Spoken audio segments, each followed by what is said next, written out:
I'm naturally a content creator. Like I write all the time. I can't help myself. Some people it's work. Some people are getting on Twitter and they're like, "Oh my God, what do I write about today?"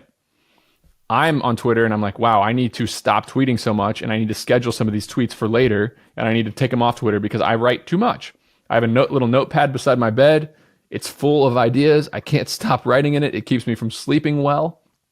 That is just me. I write all the time. I love it. I can take these little ideas and look, another big part about this, no ideas are new. Nothing I write of is new. Everything's already been talked about. Everything's already been discussed. It's all about your ability to apply it to different things. I just take these ideas and apply them to my own life because I'm running companies and I'm buying real estate and it starts to resonate with people. So it's all I'm doing. I'm reframing ideas. I'm bringing out new nuance. I'm talking about things in a different way. And that's where all the content comes from. And it's just years of practice. But yeah, the written word it's what I do all day. I run my companies by typing into my iPhone. It's crazy. It's the written word is everything. So people who they need to pick up a call, like there's two massive skills in this world. There's picking up a phone and having a conversation with somebody. There's a lot of people who have made millions and millions of dollars by being able to do that really, really well. There's a lot of people who are better than me at that.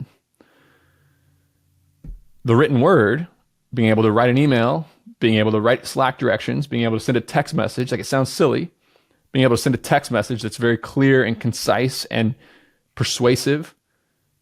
These things matter. And if you're a business owner and, oh, I'm old school, I like to pick up the phone and you're ignoring your writing, you are at a disadvantage, a serious disadvantage. Before you go, we have a new sponsor of the show, recostseg.com. And if you bought a piece of real estate, you need to get a cost segregation study done. It's what allows you to get all that sweet, sweet bonus depreciation, and it's how real estate investors like me and many others pay almost nothing in taxes on an annual basis. You can cost seg a single-family rental, a short-term rental, or a large commercial property. recostseg.com is affordable and aggressive and super fast to turn them around. They've done 10 plus cost segs for me this year. They're going to do many more for me. Visit recostseg.com to learn more.